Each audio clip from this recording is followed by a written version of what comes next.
I know I've been covering this all week, but I keep getting the same questions from parents and coaches, people all over social media, and all over the club and AAU scene. So I want to do a quick follow up and make sure we're all caught up on where things actually stand today. As of right now, the NCAA Division I cabinet has confirmed that they're moving towards a vote on the 5-for-5 age-based eligibility model. That vote is expected to happen at their June meeting. And I'll be honest with you, I looked everywhere and I could not find the exact date in June, and the NCAA hasn't published it yet. The moment they do, obviously, I will be right back here giving you all that information. But make no mistake, this is happening.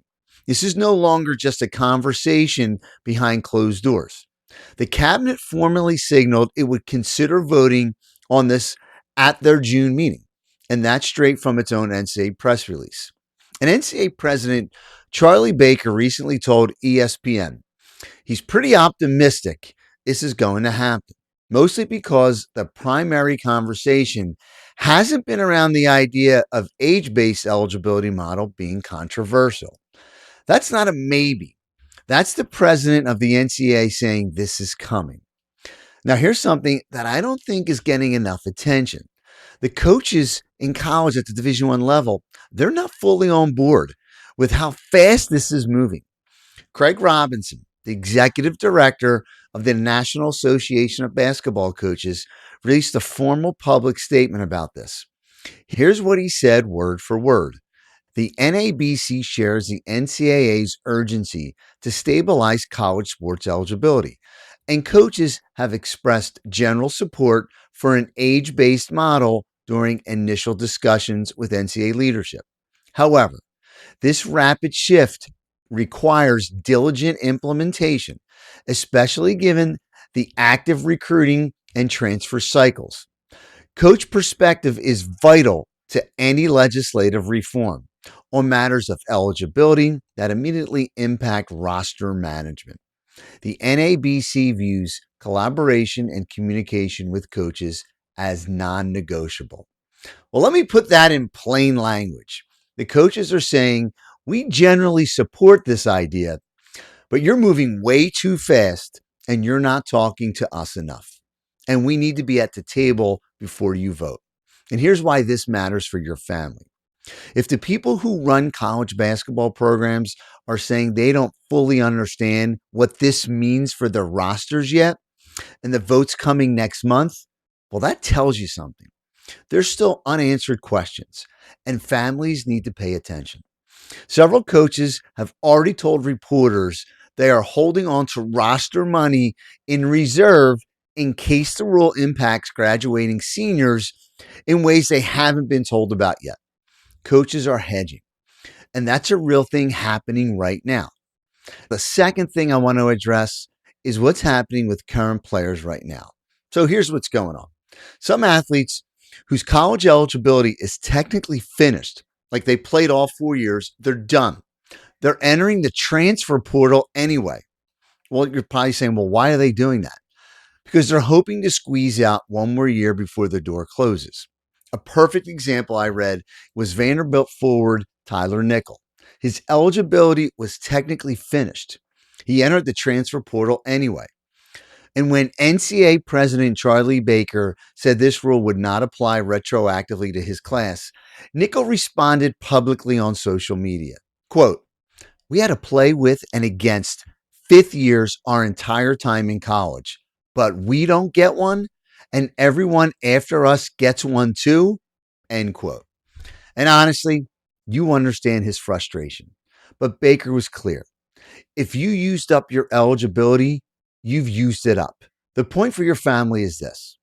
The system is already in motion before the vote even happened. If a roster spot you were counting on suddenly has a fifth-year player who wasn't supposed to be there, well, this is why. Now, let's talk about the exemptions, because there are three situations where the 5-year clock can be paused. And most families I talk to have never heard of any of them, but there are three of them. And the three exemptions are religious missions, active duty military service, and pregnancy. So let's start with religious missions because this affects more athletes than people realize.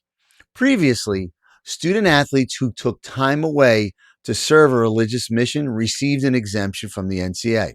Those years didn't count against their eligibility, and the 5-year clock didn't run while they were away. The NCAA confirmed that if the age based model is adopted, that exemption is expected to remain. The clock will pause, and that's a big deal. There are athletes across many faiths and many programs who take time away for religious service. Now, the military service exemption works the same way. Athletes called into active duty military service are expected to have those years protected. The clock pauses while they serve, and pregnancy also allows the clock to pause. Now, Virginia Tech President Tim Sands, who chairs the Division I Board of Directors, spoke to why this approach matters. Quote, "The time is now to reform the period of eligibility rules to provide Division I student athletes and our schools clear and consistent standards that align with current college athletes' experiences. The board fully supports student athletes receiving the unprecedented financial benefits now available to them and emphasize these changes would protect opportunities for high school student athletes to access the benefits only college sports can provide." Now, here's the honest caveat I want to give you.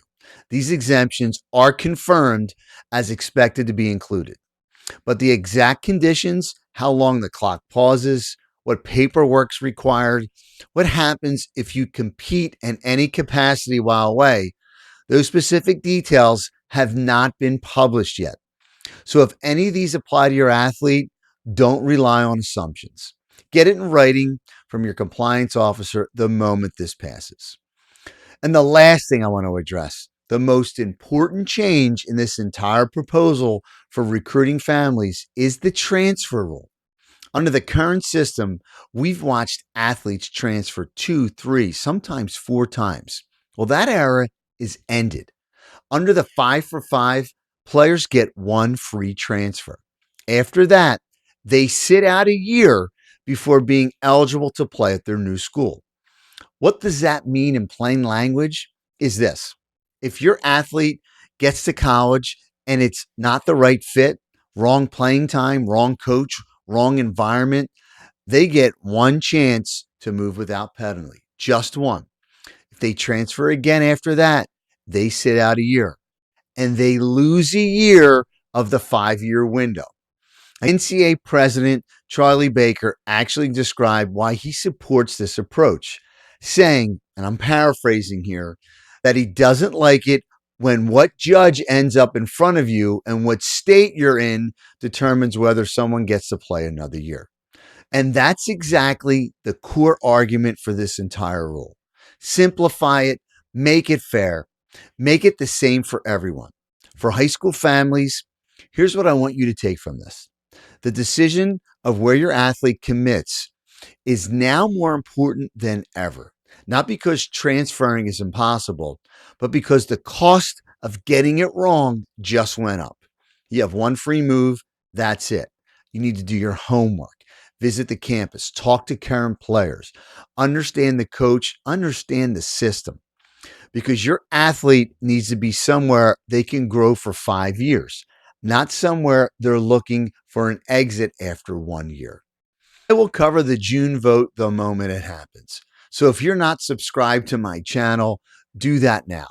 Because when that vote drops, you want the breakdown from someone who has been inside college athletics for the last 31 years.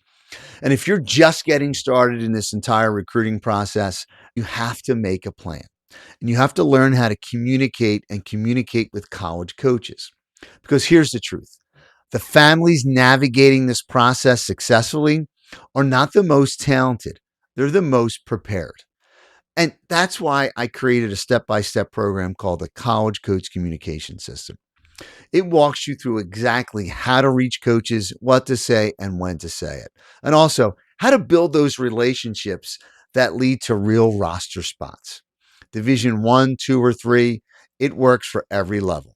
The link is in my bio. or just go visit keithmondillo.com. Stay with me as we track what's going on with the NCAA recruiting and the 5 for 5 vote. So we'll see you when that vote happens. Take care, and we'll see you soon.